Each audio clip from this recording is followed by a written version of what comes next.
Hi friends, welcome to Akhila kitchen. చూడండి, ఈ రోజు నేను గుత్తి వంకాయ కర్రీ ఏ విధంగా చేయాలనేది చూపిస్తాను. ఎప్పుడు చేసే తీరులో కాకుండా ఈ తీరులో చేసి చూడండి ఫ్రెండ్స్. ఇది సూపర్ టేస్ట్గా ఉంటుంది.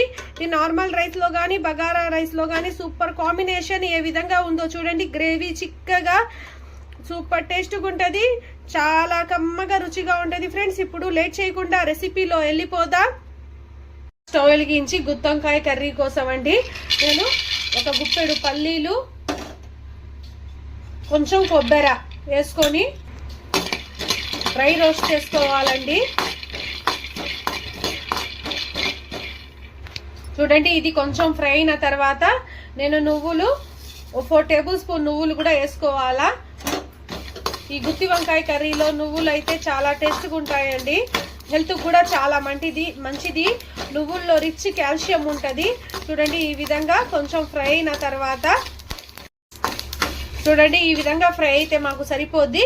నేను స్టవ్ కట్టేసాను. స్టవ్ కట్టేసి ఇది మెత్తగా మిక్సీ జార్లో పేస్ట్ లాగా చేసుకోవాలా. ఇది మిక్సీ జార్లో పేస్ట్ చేసుకునేటప్పుడే ఫ్రెండ్స్ ఒక ఆనియన్, 4 వెల్లుల్లి రెబ్బలు, 2 టమాటాలు వేసుకొని మెత్తగా గ్రైండ్ చేసుకోండి.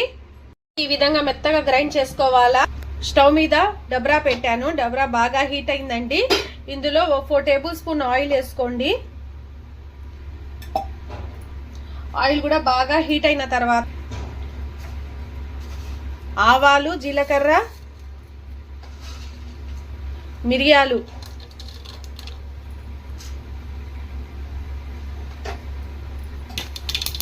ఓ 2 ఎండుమిర్చి వేసుకోండి.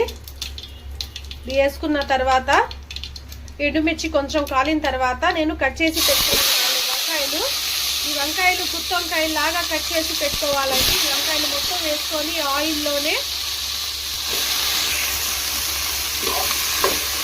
ఈ ఆయిల్లో ఫ్రై చేసుకోవాలండి. కొంచెం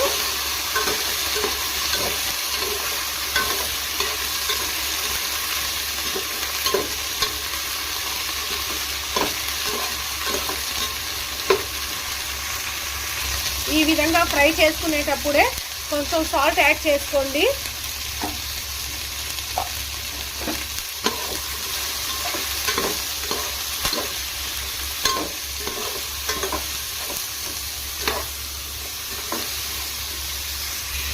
ఈ విధంగా కొంచెం ఫ్రై అయిన తర్వాత ఇది పక్కన తీసుకుందాం. చూడండి, వంకాయలు మొత్తం పక్కన తీసి పెట్టుకున్నాను. నేను అదే ఆయిల్లో ఇంకొంచెం ఆయిల్ వేసుకోవాలా. 1 టీ స్పూన్ అదే డబ్రాలు ఇంకొంచెం ఆయిల్ వేసుకొని నేను ఇందాక గ్రైండ్ చేసి పెట్టుకోనులా మసాలా పేస్ట్ ఇది మొత్తం వేసుకోవాలండి. ఇందులోనే మీ స్పైసీనెస్ని బట్టి కారం వేసుకోండి. నేనైతే 1.5 స్పూన్ కారం వేస్తున్నాను. ఇందులోనే 2 టేబుల్ స్పూన్ ధనియాల పొడి, 1/2 టీ స్పూన్ పసుపు పొడి వేసుకొని ఇది పచ్చి వాసన పోయే వరకు ఫ్రై చేసుకుందాం. మీడియం ఫ్లేమ్ మీదే ఫ్రై చేసుకోండి.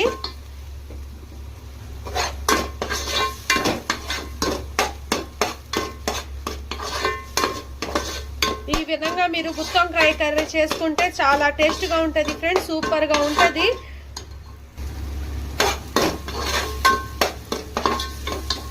ఇందులోనే నేను 2 టమాటాలు ఈ విధంగా కట్ చేసి వేసుకున్నాను. మీకు అడుగంటది అనిపిస్తే కొంచెం వాటర్ వేసుకోండి. 1/2 గ్లాస్. ఓ 5 మినిట్స్ దాకా అలాగే ఫ్రై చేసుకోవాలా. చూడండి, ఈ విధంగా కొంచెం ఫ్రై అయిన తర్వాత మసాలాలు ఇందులోనే నేను ఇందాక ఫ్రై చేసి పెట్టుకొని ఉన్న వంకాయలు, ఈ వంకాయలు మొత్తం వేసుకుందామండి. వేసుకొని ఈ మసాలాల్లోని ఈ వంకాయలు ఇంకో 5 మినిట్స్ వరకు మగ్గించుకుందాం. ఈ మసాలాల్లోనే ఈ వంకాయలు కొంచెం మగ్గించుకున్న తర్వాత అండి నేను చింతపండు పులుపు వేసుకుంటున్నాను. చిన్న నిమ్మకాయ సైజ్ అంత చింతపండు పులుపు తీసి పెట్టుకున్నానండి. ఇది వేసుకోవాలా. ఇందులోనే చిటికెడు జీలకర్ర మెంతుల పొడి అండి. ఈ జీలకర్ర మెంతుల పొడి వేసుకుంటే మాకు ఈ గుత్తి వంకాయ కూర చాలా టేస్ట్గా కమ్మగా ఉంటుందండి. చాలా రుచిగా ఉంటుంది.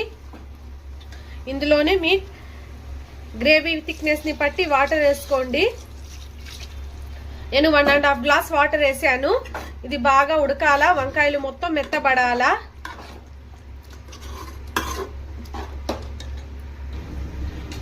మీ టేస్ట్ని తగినంత సాల్ట్ యాడ్ చేసుకోండి.